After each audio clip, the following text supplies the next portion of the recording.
మా నాన్నమ్మ మంచిగా భోజనం పెట్టారు, మంచిగా తిన్నాం, ఆకలి లేదు, వెళ్తున్నాం దారిలో, అక్కడ ఏదో ఫెస్టివల్ జరుగుతుంది, నీ ఫ్రెండ్ అంటే నీ స్నేహితురాలు రమ్మంది, ఆమెతో పాటు వెళ్ళి భోజనం చేస్తావా? ఎందుకు చేయవు? నీ పేరెంట్స్ ఆల్రెడీ నీకు భోజనం పెట్టారు, నువ్వు తృప్తిగా ఉన్నావు. ఓకే, అలాగే యేసుక్రీస్తుని నమ్ముకున్న బిడ్డలు లోకంలోకి వెళ్ళి నాట్యాలు వాటికి వీటికి డ్యాన్సులు వేస్తున్నారంటే వాళ్ళు యేసు ప్రభులో తృప్తిగా లేరు, ఎక్కడో యేసయ్యకి డిస్కనెక్ట్ అయ్యి ఉన్నారు. లోకానికి కనెక్ట్ అవుతున్నారు కానీ దేవునికి ఏం కావట్లా, కనెక్ట్ కావట్లా.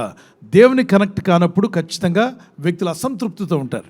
అందుకే బైబిల్ చెప్తుంది, యెహోవా ధర్మశాస్త్రము ఆనందించు దివారాత్రం దాన్ని ధ్యానించువాడు ధన్యుడు. అతడు నీటి కాలంలో ఎవరు నాటబడినదే ఆకు వాడక తన కాలమందు ఫలించే చెట్టు వలె ఉంటాడు, అతడు చేయనిదంతయు సఫలమగుడు. మనం చేసేదంతా సఫలం అవ్వాలంటే మనం తృప్తిగా దేవుని వాక్యంలో ఆనందించాలి. కనుక వారి కోసం ప్రేర్ చేయి. వాళ్ళు ఎక్కడో బైబిల్ చెప్తుంది పరిశుద్ధాత్మలో ఆనందించమన్నాడు. యేసు ప్రభు ఈ భూమి మీద ఉన్నప్పుడు మనలాంటి శరీరంతోనే ఉన్నాడు కదా, ఆయన పరిశుద్ధాత్మలో బహుగా ఆనందించాడట. మనం చాలా తృప్తిగా ఆనందంగా ఉన్నాం అనుకోండి, చాలా హ్యాపీగా ఉన్నాం అనుకోండి, పక్కన ఏదో ఆటలాడుతున్నారంటే వెళ్ళి అక్కడ ఆడాల్సిన అవసరం ఉందా? చెప్పాలి గట్టిగా. మళ్ళీ ఒకసారి చెప్తున్నాను, తిని తృప్తిగా ఉన్నవాడికి పక్కన ఎవరు భోజనాలు చేస్తున్నా వెళ్తాడా? వెళ్ళడు, ఎందుకంటే తృప్తి వచ్చేసింది. నువ్వు దేవునిలో, వాక్యంలో, ప్రార్థనలో, పరిశుద్ధాత్మలో ఆనందం కలిగి ఉంటే లోకం కొరకు నువ్వు ఆశపడవు, నీకు ఇచ్చిన పవిత్రతను కాపాడుకుంటావు. ఓకేనా? Read Daniel chapter 1 verse 8 till 15. Daniel said, I don't want to defile my self.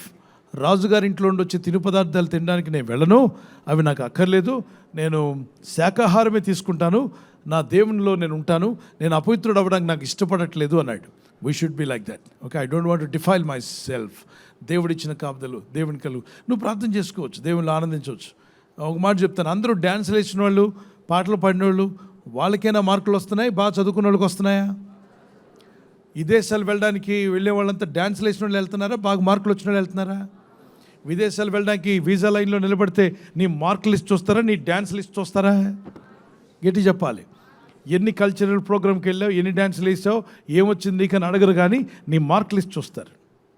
Okay, నీకున్న అద్భుతమైనటువంటి రిజల్ట్స్ చూసిన తర్వాత వెంటనే వారు సమాధానం నీకు ఇస్తారు. ఉద్యోగం పొందాలని, ఏది పొందాలని. Okay, God bless you.